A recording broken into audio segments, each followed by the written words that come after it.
I don't think teaching, just the title teaching or teacher does it justice because you're juggling and responsible for so many more things than just delivering a lesson, you know.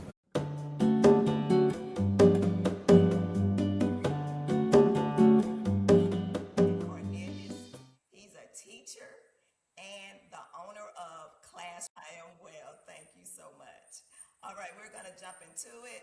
When did you first know you wanted to pursue a teaching career? Hello, glad to be here with you today, Miss Lamisa. How you doing? um, it was probably right at graduation from college when I realized that I hadn't fully planned out my comm arts, film production, or music uh, degree too well. I had learned about the alternative certification program, um, and I knew that was an option. So I started teaching in Dallas through that program. Um, so again, I really didn't know, but it was kind of in the cards. So as my options really came, to the table, that's what I decided. And um, yeah. Ooh, so I started teaching in 2009, and now here we are in 2025, 2026 school year. Um, so decade and a half ago, the kids, they were pretty much the same. I started with middle school and continued on, started teaching high school for the last 10, 12 years. But middle school kids, they and I've had the opportunity to teach middle school kids since teaching high school as well, through summer programming and after school programs. Um, you would think there would be a difference. There's no difference. Kids are kids. They're silly. They're distractible. They believe things. So um, they were actually on their smartphones when I started teaching. So that's always been an issue. Um, but for the most part, they've had a phone in their hand while learning, and that's just been kind of like the standard, right? It's like, how do we overcome um, that attention distractor and keep them on topic, keep them learning some uh, the lesson or the opportunities to learn at hand. They're pretty much the same. Kids are kids. If you're 12, you're a knucklehead. You're 14, you think you know everything. They're goofy, they're silly. They're the same. I was the same way 20 years before, teaching them. So I think that aside from the distraction of the phone, pretty much students are the same. You deserve a break, and we have the answer.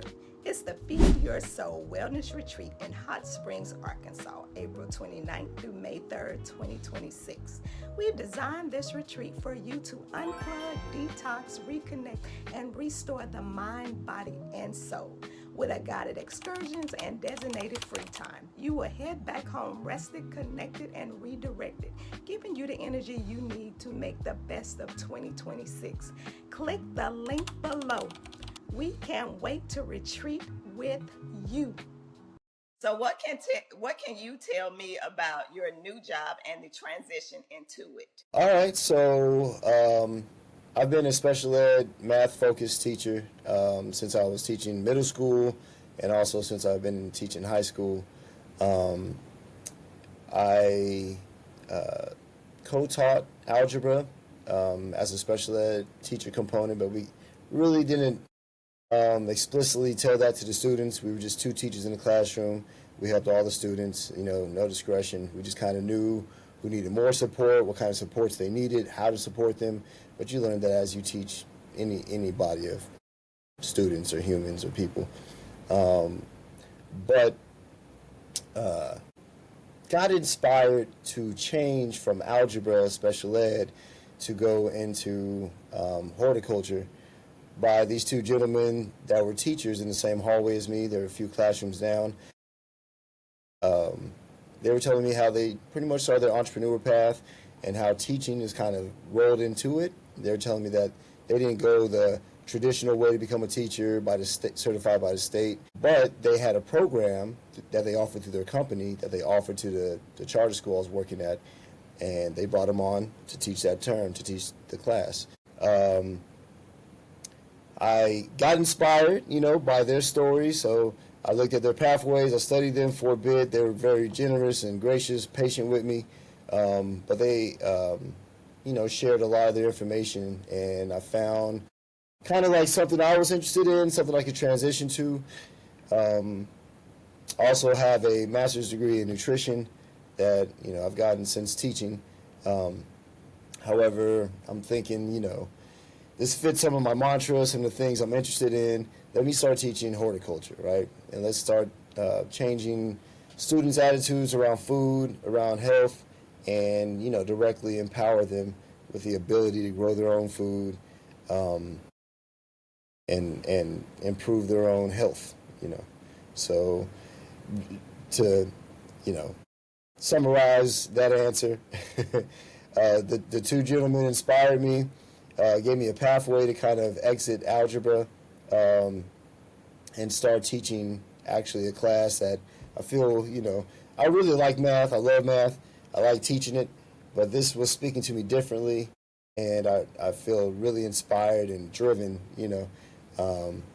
teaching this course and teaching this program. So, time out. What's the name of the class again? Classroom crops. Woo! Had to switch up the endorsement for the occasion.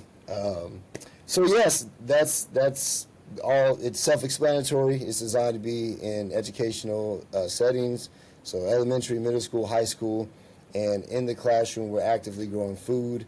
And I studied my latest degree from YouTube University. Looked at a lot of DIY videos about gardening, people doing it below cost, and just kind of, brought together a whole bunch of different methods and infused that into lessons and our activities while we're learning about the plant cycle, plant parts, what is a plant, what's not a plant, and also actively working to align it with, the state standards for the different grade levels, so middle school standards, high school standards. So it's all my years of teaching kind of coming together for this perfect storm of hey, we can really reinforce a lot of educational standards while we're teaching brand new takes on how to fuel your own health and nutrition. So by growing your own food. How did your students react to you leaving in the middle of the school year? They hated it. They were. Even the tough ones who were mean to me all the time. They didn't even want me to go. Right. So they, and I had to explain to them. I've been working towards this for several years now. I prefer to do it in the place I was, but it didn't align with what the school needed. And whenever opportunity in life presents itself and it's something that you feel strongly about, you need to weigh it out, pray on it, and step out in faith and take your best step forward. So this is in alignment with what I'm trying to accomplish. So I had to take it, and I think speaking to them, kids are really smart, they're intelligent, they're mature, they can handle real tough situations. Given the right support, right environment. So after explaining to them and talking to them, I had that conversation a lot. I think they were okay. I still have plans to stay involved with the school throughout the summer by offering the summer program. So I was giving them, different ways of, you're still going to see me around. I plan on still being always, down for this high school. They got me going. So I have a certain space in my heart for that school that they always will have, opportunity with me. So when things realigned, I was able to teach the actual class as a course for credit. And part of my planning was to continue doing that full time and getting out of algebra. It didn't fit for what the school needed there. But I did find another location, and I'm now the horticulture teacher there, hydroponics. And then so far, so good. We're off to a good start. So I'm really So excited. you talked about summer school. Mhm. So is that your old school going to allow you to teach crop room crops there? Well, when I say summer school, it's like summer programming. And in our building, where I previously worked, there's an elementary, middle school, high school. And they have after school programming. So outside organizations come in, they offer us programming. So I've worked actually with the outside organization to do after school with the elementary, middle school, and then I did a high school after school club. That's what got the after school high school portion. But I actually got Classroom Crops started as a summer program with the organization that comes in that's outside of the school, the outside school organization. So knowing that they have a summer program, they have they need programming. They've had me in the past, so it's all about just making sure you line up all the things you need to get in your agreements. Make sure you're permitted to run your program there. Just all that red tape stuff, but so it won't be directly through the high school where I previously worked. It'll be through an outside organization that uses the space for summer program. Yes. So yeah, but I mean, the kids are often around 4 summer school classes, or they're doing SYEP, Summer Youth Employment Program, and they'll work in the building. So kids are still around like all year. It's crazy. It's like, take a summer off, go do some stuff. They're like, nah, we're here. Yes. Wh- What is hydroponics? Hydroponics is the method of growing plants using a water medium. You also There's a component of adding nutrients. So it's like can't name them on the spot, but you have potassium, you have salts, you have other elements and minerals you want to add to the water for the plant health.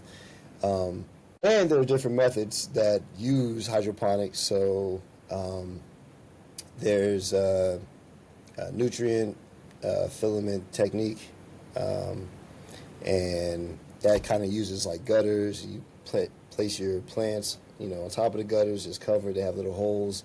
You have a hydroponic tower which shoots water up from a water basin in the bottom. It goes up to the top and it trickles down along the sides. So you have plants along the sides.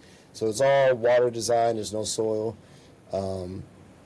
And Classroom Crops replicates through a DIY, method, some of these models, right? So they do have a hydroponic component to it, and there's also the soil base, And part of what Classroom Crops is seeking to accomplish is what I feel a lot of what the hydroponic technologies and companies it may be an oversight for them, which is the transferring of the information and the techniques to be replicated, at a residential or just to do it again. And there's a certain entry, you have to buy the equipment. Sometimes discourages people all. You have to have the space for it. Classroom Crops adds in the element of soil, as well. It gives you affordable starts. We start our seeds using repurposed takeout containers, right? So, the little black containers with the clear lids you have. Actually, there's a guy online named Mike. I don't want to miss his last name, but it's growing. He has a YouTube channel, and I use his method, right? So we use water bottles to transplant our seedlings into seedling cells so they can continue to grow and mature. So we're using regular everyday items, really like to start growing food through classroom crops methods, it's could be done within $20, right? So hydroponics is crucial. It's super cool. It's something we use, but I did want to highlight how, for the layman entry point, I think that soil is a better entry. It transfers easier. It's a less overhead for the equipment, and like it can at least start you off growing your food, right? Growing hydroponics, growing with soil, it doesn't matter. The outcome is the fruit, right? The produce, the leaves, the roots, right? Whatever we're going to harvest. So as long as we're growing, I don't, discriminate against your methods. And in fact, Classroom Crops offers multiple methods in which you could grow. So. Okay. What are some ways to maintain structure in the classroom while being flexible to the current stressors students are under? I try to keep in mind that just how I felt around that age. I was a knucklehead. I always had something smart to say back to the teacher. I stayed in trouble. My mom loves telling these stories, how, I was a knucklehead. So I keep all that in mind whenever I get hit, with some of that attitude or disrespect. And then also keep in mind how I would like to be spoken to just as a human being, right? And even when it comes to, being corrected, I feel like there's, a humane way to come at this. So you got to tank a lot of disrespect. You got to tank a lot of, blows upside your ego and your self-esteem. They come for you. They're not, they're not kind about it. But if you continue to model, patience, and I'm no angel either, right? You come for me, I'm gonna come right back at you. And then I want us to have like a healing. I gauge you better than you gauge me, so I know how to sting you, but not how to bruise you. I need you to pay attention, but be aware, like, hey, you didn't like it when I had that to say back to you. Let's be kind with our words, even to me. I'm a human as well. So it's a lot of that. And, it's just remembering that, hey, this may be their first time getting some of this structure or getting some redirection about, hey, that's not kind, or that's not the right way you speak to people, or that's not the right, behavior of what we need to be doing right now, right? So I may have got off track from your question, but no. You were right on track. You were right on track. But yeah, I think it's a large dose of patience, kindness. One of my dear teachers, co-workers, reminds me and reminds students every year, like we taught ninth grade, they're 14, and he said, I get you 13, 14. So I got you at your worst point in your life. It's like you're a jerk, you think you know everything, you're mean to us. Like it's like once I see you in 10th grade or 11th grade, like y'all are completely different. Like you're calmer, you're kinder, like you're wiser. We don't always get to experience that growth, so we have to keep in mind, like, how were you at 14? Like, what kind of butthead were you at 13, and what kind of stuff were you on? So, or your friends, if you weren't that, you at least saw it was around you. Right. Yeah. How do you handle emotional weight of supporting students through difficult times while maintaining your own mental health? Boy, I kind of felt like one of those questions was coming up. So I was actually thinking about this morning. So this year, with this group of ninth graders that I left, it was, I've been teaching solo, and it was my first kind of like 2 days. I had to take like 2 days off back to back. So it was their first time kind of, going without me. And I expected the worst. All my rules get violated and everything go crazy. So sure enough, came back and they had went through my desk. And like that's something I have not experienced, in all my years of teaching. I know kids, they'll go through your desk, they'll go through your purse. But I just been lucky up to that point. So this was my year, right? So they went through my things. It was all screwed out everywhere. They stole my charger. And I just had to hold my tongue the whole day. It was very matter of fact. This is what we're doing today. Because I knew I needed to speak to them but I didn't have like that personal control yet. My the professional control wasn't in control. It was, the personal outrage was at full effect. So they all saw things were off, something's wrong, and I told them, hey man, y'all violated me. This is why I'm really trying to pull back because I don't know who did it. And I don't want to hate you any more than I hate you right now, right? And they're like, oh my God, he's tripping. So it took me a day. I came back the next day and I had to speak to every class. And I was like, listen, guys, I need y'all to start valuing your teachers and valuing boundaries, right? What happened? I told them, like, it was someone who did it in their class. And I was like, someone went through my things, they went through my space. I was angry yesterday. I was ready to bite everyone's head off. And that's why I didn't really open up a lot of opportunity, for banter or anything beyond the lesson. But this is something I need to speak to y'all about, right? So I try to model, through that whole experience, like, hey, I was outraged and it wasn't the time for me to address that, right? So sometimes you may need space. And but it's something that, you need to stand up for yourself in life, right? So if something is done and you've been wronged, then you need to speak up, right? And I need to let y'all know how this impacted me, how this is impacting you, right? And I need to relay and reassert my expectations, right? So this is how it is moving forward. This is what I expect from you. I wouldn't do this to you. Respect me, take care of me, treat us like a community. So I tried to even model through, let it be a teachable moment through my chaos in my, in my harm. But that was an example of what I try to do. I try to model, how to handle things. I try to let them know, hey, whenever you're speaking with vulgarity in my class, don't speak that way, right? I'm not trying to control the way you are, or who you are, but you need to have a professional and, if you want to go speak outside the way you speak, whatever. But these are the rules within here. And what I'm modeling for you is how to conduct yourself in a professional manner, right? And you lay it out to them, and they're able to understand that, you get better results, right? And they're more accountable. They'll pop off and say, oh, blah, blah, blah, blah. And I'm like, yes, thank you. Because I'm tired of correcting you. Now you're catching it. Now you're seeing in real time, and I get it. You have to learn this. It's a learning moment. So I try to just extend that grace and model, a lot of patience. I know you're going to break the rules. I know it's not going to be perfect, but I got to give you that because it was given to me, and that's what got me here, because, like I said, if I had to teach me. I heard the stories, all of them. Yes. If I had to teach me. Let me tell them, y'all ain't nothing. I was a knucklehead. I was smart misbehaving. Y'all just dumb misbehaving.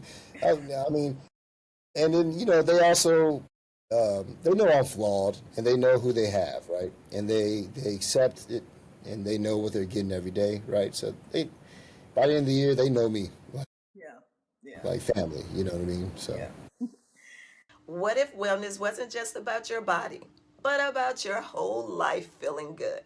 The 2026 Wellness Powered by You Digital Planner is designed to empower every part of you with weekly insight questions that guide your inner growth and reflection space to help you honor your journey. True wellness means a calm environment too. In your new 2026 planner, you'll find quarterly prompts for closet clean out, home deep cleans, and car maintenance checklists to keep your space as clear as your mind. This is Wellness Powered by You. Be organized, be intentional, and leave 2026 a different person than you entered. Get your 2026 planner now at the link below. Do you experience language barriers with your students? My broken Spanish, give me some grace. And the kids do, they'll see me try, and they'll help fix things in real time for me. But it's a lot, and we just differentiate. So, and chat's all this AI has been super helpful in teaching technology and teaching tools. So you could translate way better now than Google Translate. So with a little preparation, 2 minutes extra, boom, boom, boom, boom, boom, print out the Spanish version. I'll use Google to hey, come here, and I'll make sure it's not projecting, and I'll tell them if I need to say something very explicit, I'll have them read it, and they'll reply, they'll switch it back, they'll type back to me, so it's a challenge, but I think the communication is still pretty clear, it's achievable, and given like my butchering of the language, but my effort, they'll take it, and just like supplementing, where you can, it bridges the language gap. Yeah, it makes it feasible, doable for them, and they get that through all the classes, pretty much. I think it's real cool. Yeah. So, do you have an outside garden or a garden box? I know you talked about the little carts you use, but do you use anything else? Yes. So I do have a second business that we started called Box Farms, and Box Farms is different than Classroom Crops. Classroom Crops is focused on education and growing in the class setting. Box Farms is more designed to take place outside, and it's basically manufacturing and growing using elevated raised garden bed. So we do have some that are on the streets in New York right now actively. We have some that are in community gardens in New York. We have some that are in some backyards in Texas. But not every space has a garden that we can grow in, and part of my solution to that is, how can we make gardening still accessible even if there isn't a rooftop garden or a sanctioned space, and you can grow food in a 1 by 2 foot, space, right? Replicated, you can get a lot of the square footage, cubic foot. So that's kind of been my solution to not having an outside garden. I do utilize the plants we have growing outside on the sidewalk, the ones we have in other community gardens in the city. We have built many different models of growing beds that we do have on the roof at the high school that aren't the exact Box Farms model. But aside from rooftop, sidewalk, and sanctioned community garden space, I don't have a garden. I don't have my own dedicated space that I can grow in. However, hopefully throughout this year, that will change. So, Okay, for those who don't know what a garden box is, and if you use them, who builds them? So we've had the students building these elevated garden beds. So all you're doing is I also got this from YouTube University, so I can't say but I have done some innovations to it that have made it stand out, and I'm still in the process of protecting that legally. But they've already been in deployment, they're out there. What it is you have basically a wood frame, corrugated metal, that sits within the frame, and we use those as panels. So you can build I have like a little microscopic, a little small model that kind of illustrates the idea. So this would be the corrugated metal on the inside. You frame it with wood, and then you just join the sides. We added the stilt component, so it sits on legs, so it's off the ground, right? And we did it that way to have for multiple reasons. One, it has a permeable bottom, and that's designed so that you can't overwater it. So when you're watering, you can see the actual water falling down. So that's one clue to you, okay, it's reaching all points of the soil. It's also off the ground so that it doesn't kill your grass. I know in Texas and many other places around the states, we care about our yards, our gardens, And sometimes it's not worth the sacrifice for healthy food to kill more grass, right? So I get that. So this keeps your grass alive, right? Like, I mean, you just have the little post in there. There's no interruption. And another added advantage is it's off the ground, so, dogs don't have to pee on it, right? So that's how they're surviving right now in New York, on the sidewalk, surrounding trees. They're not, really being violated by the public. They're not being violated by animals, and it's pretty easy to care for. Just people are actually watering them. So there's been some community outreach, and then other people just kind of taking on ownership and care, which has been really cool to see. But that's the design. It's basically a garden bed that is elevated off the ground. And, like I said, we're targeting public spaces, right out there on the sidewalk, community gardens, to residential, put them in your backyard, in your front yard, start growing your own food. So. What is your ultimate goal as a teacher? Oh, man. To continue just really modeling how to continue learning, right? I don't really feel like I'm a one-subject teacher, and I feel like there's a lot of application that comes out of the process of learning, right? And learning is different for everybody, right? So, but I think a key component of learning is just management and consistency, right? So, I mean, the only way we learned to do anything was through error, continuing that, and being consistent, until we got it, right? I mean, and I always give, coming from algebra, when I started doing the gardening, the kids were like, "How you doing gardening? You're a math teacher, me. Right?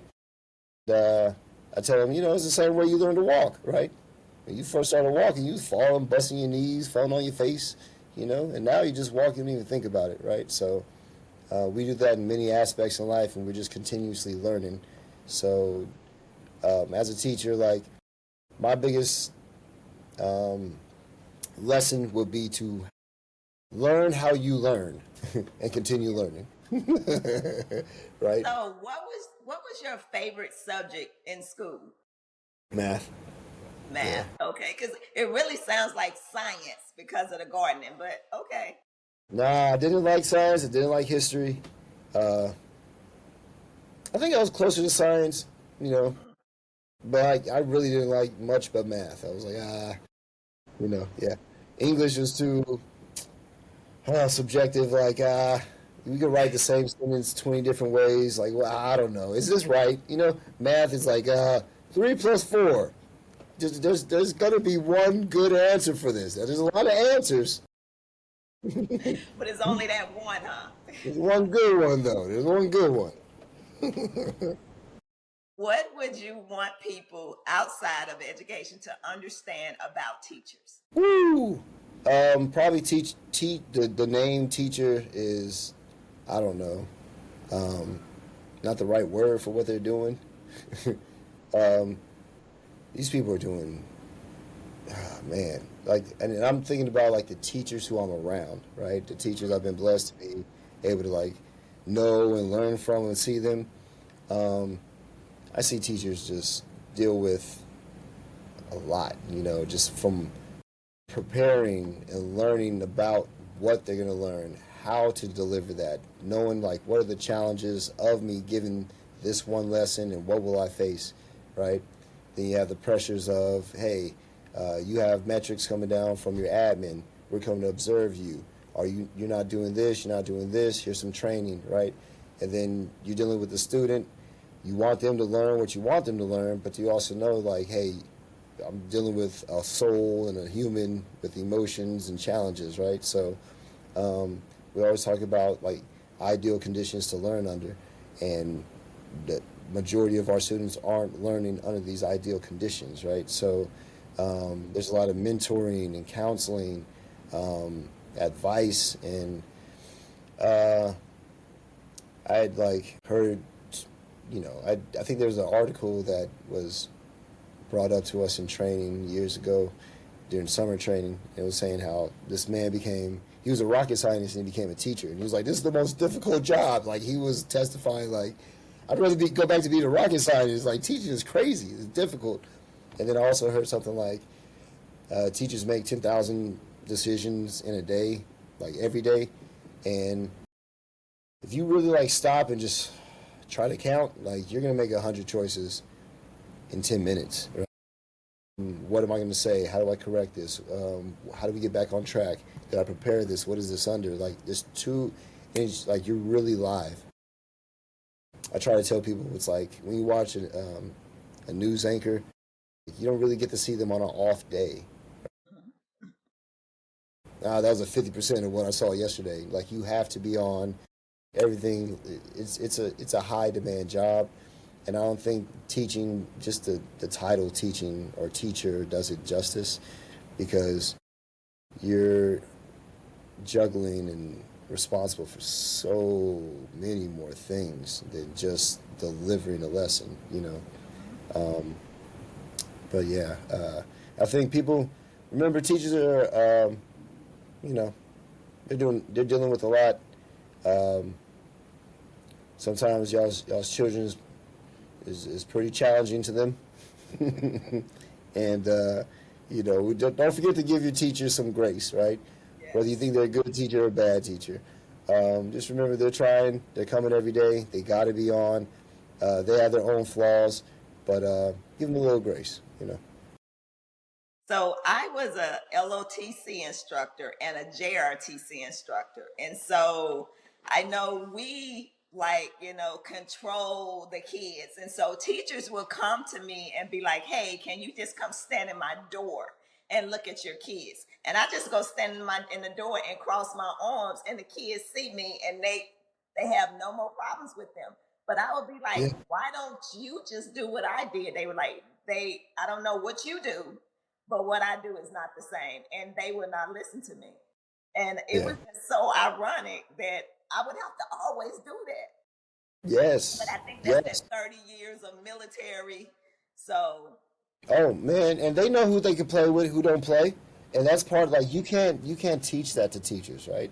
Like, there's certain times, you know, I've gotten called in the room to straighten up some stuff, right? And because they're taking advantage of a sweet teacher, right? Or a teacher who responds in a way that makes kids more, you know, rebellious towards them or their direction, right? So like I said, everyone is challenged. Like, no one's perfect, right? And sometimes you got that teacher, don't give me some Misa in here. Oh, they're straighten up. Just a mention of, you know, woo, you see them straighten up, just like they boom, it's in their mind, right? And then certain teachers, they know. So I think that's a certain quality, but also keep in mind, like, there's certain times that teachers are able to do what we're not able to do. Like, you know what I mean? Like, I have them on the respect and that behavior tip, right? But this one, they always want to open up, and they'll tell them about, like, tragic things that are going on in their life, right? And they'll start with, you know, confiding in this teacher, but they wouldn't do that to me because I have a certain, like, you know, like, just who I am, and they know that, right? They know where they can get support from and where they can't. And even if they do want to confide in you and share things, that's also up to you as a teacher, so that your response then also clues them into, I can't talk to them about that, or that they weren't very supportive, right? So they're pretty smart in how they utilize, you know, where they use their leverage, right? So if you know you come in and straighten them up, like, that's cool. Other teachers could come in there and, you know, get right to their essence, right? They'll open right up to them like a therapist. So I don't know. I don't know what my skills are. I just like to keep it lighthearted. I like to let them know, like, hey, life is tough. You can survive it. You know, learn to laugh at it. You know, this sucks. Math sucks. Okay. Next year, you're going to have a new subject that sucks. You're going to be fine. Like, learn to enjoy it, whatever. You know, like, so my energy and the package I deliver is different. It's not as nurturing. It's not as, you know. Right. But there are times, and hey, I'm not playing that. We'll take it as far as we need to, and they respect that. They see their limits, they'll push it. It's like parents. Yeah, which parent they get away with that with. So, hold on Okay. real quick. Okay. How do you manage a project here in San Antonio and live in New York? Oh man, this is not the way I would like to manage it. So this is all God's grace at this point. I'm dealing with two lovely women who are helping me engage and do pretty much a pilot program. This is my first year actually delivering classroom crops as a program in San Antonio or in Texas. It started in New York City, and I've been able to learn and systemize, whichever one that correct word was, enough of the program so that the education component, the methods, the pacing can actually be taught and turned over, right, to somebody else. And this was actually a test of my, diligence and fortitude to see, like, hey, how prepared are you? Can you give this to someone and can they run it, right? So it is definitely a challenge. It's not the way I would like to, in a perfect world, do it, but there's no perfect world. There's no perfect way, right? Like, you take on what's given to you, and then, like, you learn from it, and you appreciate that opportunity, and then you fix what you can, you learn from what you can. So it's been a challenge. It's been, I've had to grow as a business owner, learning, like, how to teach the program. But I would say overall, it's proven that enough things were in place for it to demonstrate success. I would like to grow on this success and get to the point that I do it the way I want to. But I'm grateful and encouraged, to continue. Currently here, we do have about 2 parents that are helping facilitate classroom crops. Box Farms this is the year of Box Farms. It's been going on in the background, so it's kind of going public this year, so to speak. So I have certain initiatives that I do want to accomplish, other community groups I do want to get involved with. That I'm gonna have to do in 2 places as well. But just scaling back to your question, though, how's it going for running it in 2 different places? It's going good. Again, it's not as good as I want it, but I'm smart enough to be grateful and